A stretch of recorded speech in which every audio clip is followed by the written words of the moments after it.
The frozen lake quietly mirrored the pale afternoon sky. In the stillness of Glendale Creek, the three-story stone house stood like a lingering echo of the past, silent, old, and cold. Nora Bennett pulled her car up to the rusted iron gate, turned off the engine, and looked up at the attic, once her great-grandmother's room. The dark wooden eaves, the fogged-up windows, and the old willow tree leaning toward the water. All of it brought back winters from her childhood, when visits here felt like stepping into a memory. But this time, they weren't visiting. They were staying. "Are you cold, Lily?" The girl in the back seat shook her head, hugging a worn-out knitted bear with one ear missing. "No, I'm okay. But this house, it smells like cinnamon tea, like great-grandma." Nora smiled. She wasn't surprised. Her great-grandmother had always lit cinnamon-scented candles in the winter. They stepped into the house, which had been lightly cleaned by a local real estate company. White sheets still covered the furniture. The ceiling stretched high above with a dusty crystal chandelier, and a spiral staircase of dark wood led to the upper floor. Nora pulled back the curtain in the living room. Late afternoon light poured in, catching motes of dust floating in the air. The silence still felt unfamiliar. No warm voice from her great-grandmother calling her name. No grandfather clock ticking through the night, just the whisper of wind through the pines outside. And Lily, the only person left in her life now. "Which room do you want?" Lily looked up toward the second floor. "Great-grandma's room. The one with the window facing the lake." "All right, but it's your first night. Are you sure you'll be okay sleeping alone?" The girl nodded, but her eyes lingered on the dark hallway behind the kitchen. "Great-grandma told me in a dream," Lily whispered, "that if something feels wrong, I should tell you to leave." Nora froze mid-zipper on the suitcase. "What do you mean?" "I don't know yet," Lily replied, bending down to untie her shoes. "She just said so." A knock came at the door, quick, precise. Gavin. He stood outside, looking rushed and slightly disheveled, a small suitcase at his feet and snowflakes clinging to his coat. "Just stopping by before I hit the road," Gavin said, kissing Lily on the cheek. "The meeting got moved up, so I have to leave earlier than planned. I'll call every night." Nora didn't reply. It was the fourth business trip in 3 months. "Take good care of her, all right? And don't stress too much over the inheritance stuff. It's a big estate. Needs careful thought." She nodded, but her eyes followed his, catching the subtle glance he gave toward the third floor, the sealed attic door. "Oh, and by the way," Gavin added casually, "I spoke to Mom. She might drop by in the next few days." The door shut behind him with a gust of cold air. Nora Bennett, 33, had once been a quiet, independent artist living in the city. Her life shifted after meeting Gavin, a man with a confident smile, a polished background, and a promising career. They married just 8 months after meeting. Gavin Bennett worked in finance. He spoke smoothly, always knew how to make people feel seen. But there was always a part of him Nora could never quite reach. Throughout their marriage, nestled between the calm days, there had always been something unnamed, an invisible distance neither of them ever spoke of. And now, back in her great-grandmother's old house, Nora had no idea this place would be the one to reveal everything she had refused to see. In that moment, Nora felt herself caught between two worlds, one filled with gentle memories, the other with things she couldn't yet name. And standing in the haze between them was Lily, a quiet 7-year-old whose eyes watched everything as if she already knew. Something was coming. The first night in the new house passed in utter silence, so still that Nora woke in the middle of the night, startled by nothing more than the wind whispering through the window crack. She sat up, listening. No sound of Lily calling for her, no footsteps in the hallway, only the ticking of the clock. She stepped quietly into the corridor and paused outside the attic bedroom. Inside, a warm yellow nightlight glowed faintly across the ceiling. Lily was asleep, still hugging her bear, though her face was creased as if trapped in a tense dream. Nora gently closed the door and returned to her room. But sleep did not return. By morning, Lily sat at the breakfast nook, staring out at the misty lake. A plate of untouched toast rested in front of her. "I dreamed of great-grandma again," Lily said softly as Nora set a cup of tea in front of her. "The same dream? About the warning?" Lily nodded. But this time she said something else. She said, "Don't let them lock the hidden door." Nora stopped stirring her tea. "You heard that clearly?" "Very clearly. And then I saw myself standing in a room with stone walls. There was a faint yellow light, and a small door behind a bookcase." Nora smiled gently, keeping her voice light. "Maybe it's all those adventure books you've been reading." Lily didn't answer. She simply picked up a pencil and began to draw. That afternoon, while sorting through her great-grandmother's old study on the first floor, Nora tugged open a stuck drawer on the side of a wooden desk. Inside was a wax paper-wrapped folder.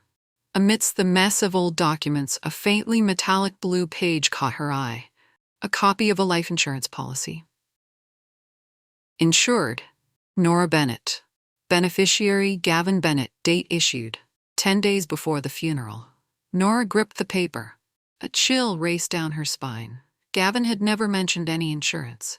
She sat still in the room, the paper cold in her hands. By dusk, the phone rang. "Martha?" Her voice flowed sweet as always. "Darling Nora, Gavin called and told me you and Lily have settled into the house. I'll drop by this weekend and bring Lily some of those almond cookies she likes." "Yes, thank you, Mom." After a few lines of small talk, Martha's tone lowered just slightly. "Oh, do you happen to have the old floor plans? These kinds of houses sometimes have strange exits and crawl spaces, you know." Nora tightened her grip on the phone. "Why are you asking?" "Oh, just curious. Gavin used to love mystery stories when he was little." "You two stay safe, all right? These old houses, best to keep the doors locked." When the call ended, Nora stood motionless by the window. Darkness had fallen completely now, and for the first time in years, she realized, perhaps a child's intuition was never something to be dismissed. Nora woke early the next morning, caught in that liminal state between dream and wakefulness. In the hazy dream, she had seen her great-grandmother sitting by the old attic window, a small brown leather notebook in her hands and a pensive look in her eyes.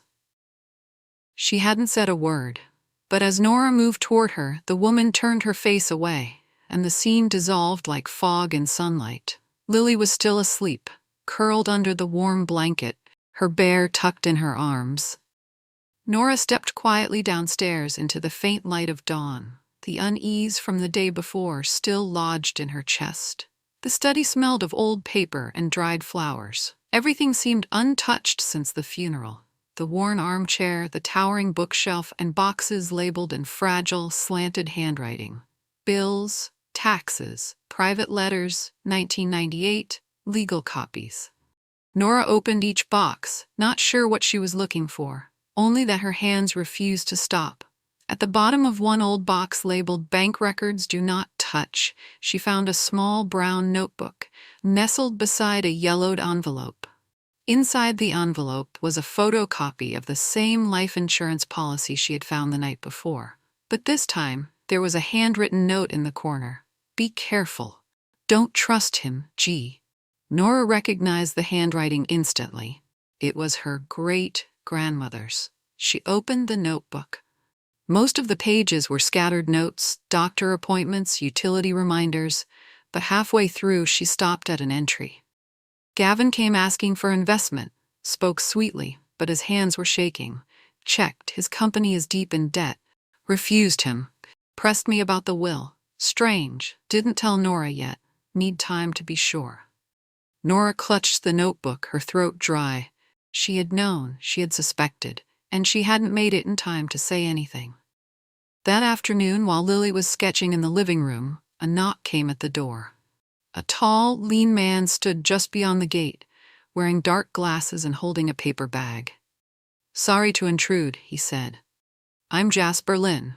Live down the road. I'm a retired security systems engineer. He pointed toward the corner of the house. I noticed someone suspicious lurking around the property these past few days, and last night I picked up interference from your alarm system. Nora took a step back, wary. Alarm system? He nodded. This house was outfitted with an independent security system a while back. I was the one who serviced it for Helen. But recently, there's been a remote signal override. You're saying, if someone had remote access, they could trigger a full lockdown of the house? Lock all the doors and windows? Jasper nodded again. Exactly. This system isn't just an alarm. It can seal the house entirely, like a box, if someone has the right command code. Nora confirmed quietly. And if the people inside don't have the override code, they can't get out? Precisely. Just then, Lily stepped into view, clutching a freshly drawn picture. You fixed the lights at Great-Grandma's house last year, didn't you? She asked. Jasper smiled. You've got a sharp memory. Lily handed the drawing to her mother. In it, a stone-walled underground room was shaded in muted colors, with a small door hidden behind a dark brown bookshelf. I drew the place from my dream, Lily said. Great-Grandma showed me the way. She said we have to find that door, before it's too late. Nora looked at the picture, then turned to Jasper. Could you check the system for me? I'll bring my equipment over this afternoon, he said. If someone tampered with it, I'll find it. Nora stood motionless for a long moment after he left, still holding Lily's drawing. What she once dismissed as imagination now began fitting together, like fragments of a dangerous puzzle, and the only person truly guiding her was her 7-year-old daughter. The afternoon light slanted gold across the frozen lake as dusk settled in. Nora stood in the kitchen, a mug of ginger tea cooling in her hand, her gaze fixed on the backyard, where Jasper's silver car sat quietly beneath the pine trees. He had returned just as promised, carrying a small toolbox and a compact signal receiver. We'll start at the main control panel, Jasper said, placing his hand on the touchscreen built into the basement fuse box. I want to check if the system has been reprogrammed recently. As he opened the panel, a faint click sounded, like a switch activating something hidden. What was that? Nora asked, stepping closer. Jasper frowned, carefully separating the wires. Beneath the original layout was an auxiliary access port, one that wasn't in the original schematics. Someone's added a card reader and a remote control module. This wasn't part of the factory system. Whoever modified it knew what they were doing. But the traces are still here. Gavin, he used to work in finance, but he studied computer engineering for a while, Nora said, swallowing hard. I think he did this. Jasper pointed to a line of code glowing faintly on the internal interface. Auto lock-on signal enabled. This command allows the house to be sealed entirely with just one signal, from a phone, even a handheld remote. Nora felt her heart thud painfully. And if that lock signal is sent while someone's inside, without the override code, they'd be trapped. Lily sat on the living room floor with a blank sheet of paper and a box of colored pencils. But instead of drawing people or trees like usual, she was sketching. A diagram, straight lines, rectangles, strange symbols, like a technical blueprint. In the center was a bold square with an arrow pointing toward an empty space behind the kitchen. What are you drawing, Lily? Nora asked gently, approaching. The girl looked up, her eyes distant. I don't know. My hands just started drawing on their own. Nora frowned, glancing at the page. Something about the layout tugged at her memory. It looked like the main floor plan of the house. But there were spaces she didn't recognize. Where did you see this? In my dream. Great-Grandma showed me. She said there's a door, hidden behind the kitchen wall. Jasper came over, examining the drawing. If this is accurate, there could be a sealed passage behind that wall. A hidden exit? Nora asked. Possibly, he nodded. Homes like this, especially pre-war constructions, often had tunnels, either for servants or storm shelters. But according to the records, No one's used the lower level since the 1950s. Nora looked at Lily, who now sat still, her eyes far away as if listening to something just beyond the edge of sound. "Did Great-Grandma say anything else?" she asked softly. Lily turned toward her. She said, "If you hear metal scraping against metal, don't run upstairs." Nora's heart skipped a beat. That night, after Lily had fallen asleep, Nora sat alone at the dining table. In front of her lay Lily's completed drawing, her great-grandmother's notebook, and the photocopied insurance policy. They were like fragmented pieces from separate puzzles, except now they were aligning. Outside, the lake was still as glass beneath the dark sky. Inside the house, the silence pressed down so heavily she could hear her own heartbeat as the wind hissed through the cracks in the windows. Then, click, a faint sound from the kitchen, metal brushing against metal. Nora shot to her feet. Nora stepped slowly toward the kitchen, her bare feet meeting the chill of the wooden floor. The faint click still echoed in her ears, brief but sharp enough to know it wasn't imagined. She stopped at the kitchen wall where Lily had drawn the arrow. The overhead light cast her shadow long and warped across the tile. It was an old section of brick, slightly different from the rest of the kitchen. The color was lighter, the grout uneven. Nora tapped gently. Knock, knock, knock, hollow. The sound echoed softly, not solid like the rest of the house. There was space behind it. She went to the drawer, pulled out a flashlight, then returned with a kitchen knife. Carefully, she began to pry at the lowest edge of the brickwork. After a few minutes of tense effort, one of the bricks gave way, revealing a pitch-black cavity behind it. The air that escaped was damp, metallic. It smelled like old books and rusted iron. Nora shone her flashlight inside. A rusty metal handle protruded from within, a latch. She held her breath, reached in and pulled hard. A long grating creak tore through the quiet, like a scream from something that hadn't moved in years. The door opened a crack. Beyond it was a stone staircase descending into darkness. She didn't step in. Not now. Not while Lily was still asleep upstairs.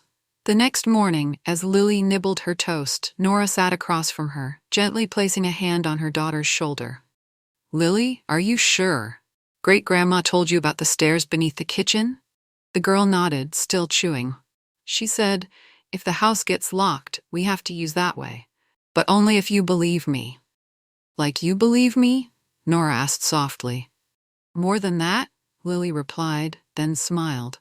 A short, fleeting smile, but one the morning needed.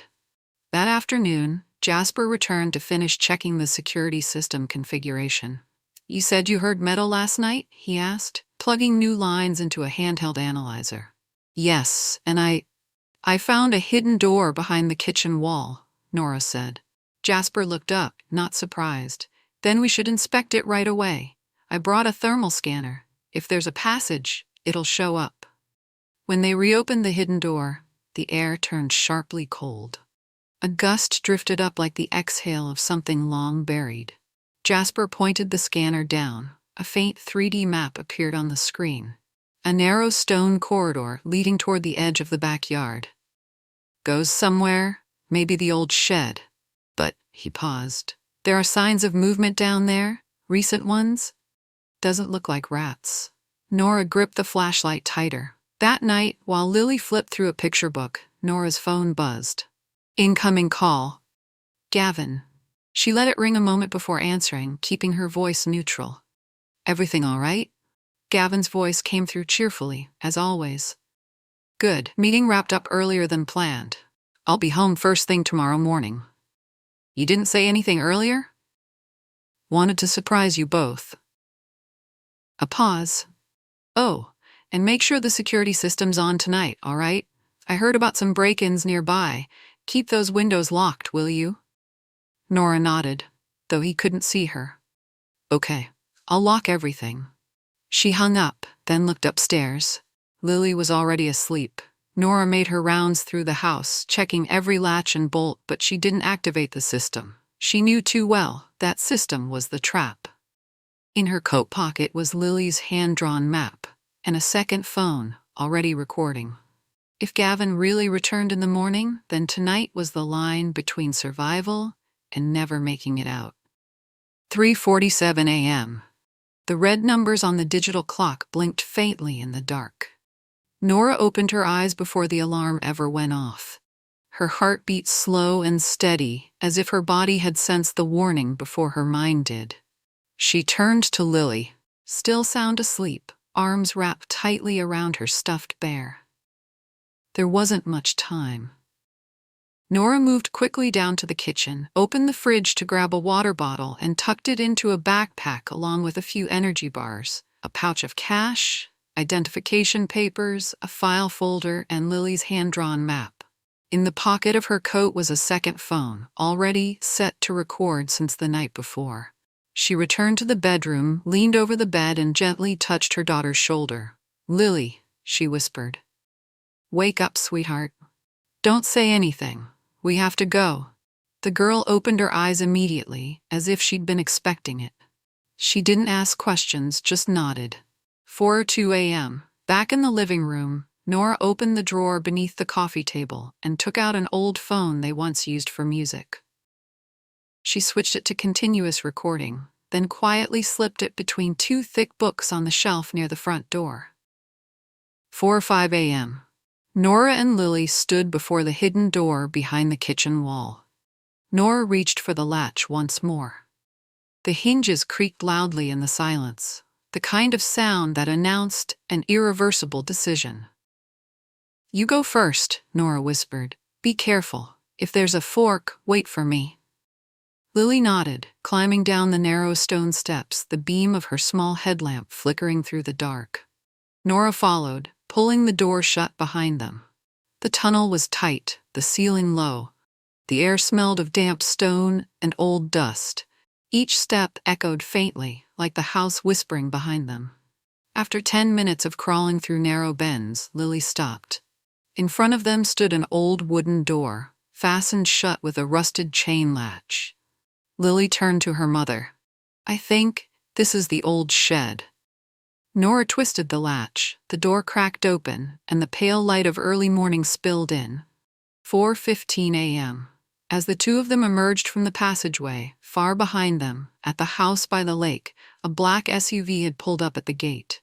Gavin stepped out, dressed in a long coat, a suitcase in hand. His face bore none of the usual busyness, only a cold, deliberate focus. He glanced around, no lights, no sounds. Perfect. He pulled out his phone and sent a signal. The LED on his screen blinked green. "Activate auto lock." From a distance, the locking mechanisms kicked in. Front door locked, windows sealed, basement hatch latched. Nora gripped Lily's hand and pulled her along the back of the shed into a narrow path between the trees. The air was biting cold, but she no longer felt it. Lily looked up at her, whispering, "Great-grandma said, if we get out at the right time, everything will start to change." Nora squeezed her daughter's hand tighter. Suddenly, from far off, back at the house, a flare of light pierced the darkness, followed by a sharp, short boom. Then, flames. The ground floor ignited first, a wave of orange light glowing violently against the pines. Then the upper floor, the attic, the bookshelf. The fire spread too quickly, far too quickly for an accident. "Mom," Lily whispered, her eyes wide, "it's really burning." Nora froze, not from fear, but from something colder. The confirmation that every piece had fallen exactly where it was meant to. Gavin stood silently, watching as the fire began to consume the ground floor. His mouth curled into a smile, tight, twisted. He pulled out his phone and dialed. Martha's voice came through on the other end, low and firm. "Is it done?" Gavin stared at the rising flames, glowing like a flare from hell. "All locked. The fire should take care of the rest. Once the house is gone, everything that's left is mine." He paused, then let out a quiet laugh. "It was too easy, Mom. She didn't suspect a thing." A few kilometers away, inside an old roadside rescue van parked behind the northern shed, Nora clutched her second phone, the main one she'd used, just as it received the transmission. The screen read, Recording complete. 4 minutes, 23 seconds. She pressed play, and Gavin's voice spilled out through the small speaker. The fire should take care of the rest. Once the house is gone, everything that's left is mine. It was too easy, Mom. She didn't suspect a thing. No trembling, no rage, only clarity, like a cold flame that burned steady and bright. She hit send, emailing the file directly to the police chief, her attorney, and Jasper. The recording, the insurance document, the blueprint of the tampered system, Lily's map. Everything was ready. It was no longer intuition, it was evidence. And no one could run from the truth anymore. In the distance, the wail of sirens echoed. First one, then several.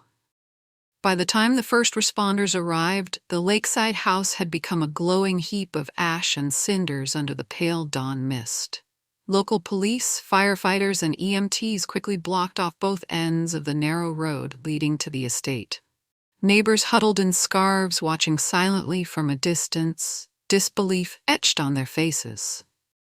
Gavin stood near the roadside, his coat rumpled, his face contorted into the perfect mask of panic. "My wife and daughter," he rasped. They were inside. I'd just gotten here." The senior lieutenant frowned. "What time did you report the fire?" "Just before 5. I sent the gate unlock signal from my car and saw the flames." "You live here?" "Yes. It's my wife's family home. We live here. My wife is Nora Bennett. Our daughter's name is Lily." We know," the lieutenant cut in. "We also just received an email from her, sent directly to the local precinct and the state's cybercrime division." Gavin froze. A younger officer approached, holding a phone. "Lieutenant, this is the recording Miss Bennett sent. Time-stamped 4:41 a.m. The content isn't easy to hear." They pressed play. Gavin's voice rang clear, morning chill. "The fire should take care of the rest. Once the house is gone, everything that's left is mine." It was too easy, Mom. She didn't suspect a thing. Gavin's face turned pale. No, that's fake. She made it up." The lieutenant met his eyes. "You said you hadn't seen your wife last night. But your car's GPS shows you parked here at 4:10 a.m. 6 minutes before the lock signal was sent." Gavin opened his mouth, then shut it. "You're being charged with attempted murder in the first degree, arson with intent, and insurance fraud." 2 officers stepped forward and cuffed him. "You don't understand," Gavin shouted as they led him to the patrol car. "I followed the plan. It was her idea. My mother's. She's the one who started all this." As the sun broke over the tree line, police found Nora and Lily in the northern shed, wrapped in emergency blankets provided by the medics. Jasper stood beside them, arms folded, watching the scene unfold with cool detachment. The lieutenant approached. "Miss Bennett, are you all right?" Nora nodded. "I just want this to end, for good. We've listened to the recording, seen the documents, and received the report from Mr. Lin here. The system was altered for remote lockdown. And the fire? There's no way it was an accident." Lily looked up, her voice small. "Officer, can you arrest my grandma too?" "Lily," Nora squeezed her daughter's hand gently, but the lieutenant crouched down to meet the girl at eye level. "Why do you say that?" "Because I heard it. On Daddy's phone, he was talking to Grandma. She said, 'Do it fast before she moves the assets.'" The lieutenant turned to Nora. "We'll be bringing Martha Bennett in for questioning. Today." At the suburban estate, where Martha Bennett sipped morning tea on a silver tray, the police appeared at her door. She remained perfectly composed. "I had no idea. Gavin's impulsive. He probably thought I'd stand by him." But when they told her that her son had confessed, had named her, her expression cracked like porcelain. "That idiot. He wasn't worth the gamble," she muttered, eyes growing cold. "But I won't deny it. I once thought, if Nora were out of the way, Gavin might rebuild. But I didn't kill anyone." "You coordinated your son's travel," an officer said. "You requested access to the original house schematics. You sent the override codes from your personal email. Did you really think no one would trace it?" Finally she rose, set her teacup down on the tray, and held out her wrists. "Well, Go on then. Arrest me. That afternoon, Nora and Lily sat in a soft-lit interview room at the police station, accompanied by a lawyer and a child psychologist. Lily recounted everything in a calm, even tone, as if she had practiced it in dreams. When the last question was asked, the officer gave a nod and stood. "You were very brave," he said. "Because of you, both of you are safe." Nora wrapped her arms around her daughter. Outside the window, sunlight spilled across the floor. For the first time in what felt like forever, the air no longer carried the chill of fear. 6 months after the fire, Nora's new home sat on a gentle hillside, about 10 minutes from the town center. Not too large, no lake, no stone hallways, and no hidden doors. Just a house with wide, open windows and wind flowing freely through every room. A place with nothing to hide, and no one left to run from. Lily was seated at her desk, coloring her first entry for a class project, the safest home I can imagine. Her drawing had no fences, no cameras, and no iron gates, just a wooden house, big windows, a lavender garden, and 3 figures standing on the porch. One was Nora, one was Lily, and the third, a woman with silver hair, kind eyes, and a leather notebook in her hands. "Great-grandma," Lily explained. "She's still here. I can't see her, but I know." Nora sat beside her and nodded gently. "She left more than I thought. Not just the house, not just the will." "What else did she leave?" Lily asked. "A way to live," Nora said softly. "A way to love without control, to forgive without forgetting." Lily paused her coloring. "So we can start over, right?" "Not just can," Nora smiled. "I think you already have." At the small public library where Nora now worked part-time, she and a team of lawyers were finalizing the setup for a new scholarship fund. The Helen Grace Fund, named after her great-grandmother. The fund would support single women and young mothers leaving toxic relationships, offering them a place to begin again. With a small portion of her inheritance and a much larger share of her time, strength, and the hard-earned lessons of her life, Nora knew. This wasn't revenge. It was transformation, turning pain into something that mattered. At a state prison in the Western District, Gavin was still appealing his sentence. He claimed he'd been framed, that Nora had orchestrated the whole thing out of vengeance. But no one believed him anymore. And Martha, in solitary confinement, her hair fully white and eyes empty, only ever repeated one line each morning. "I just wanted what was best for my son." And each time, the guard exhaled a tired sigh.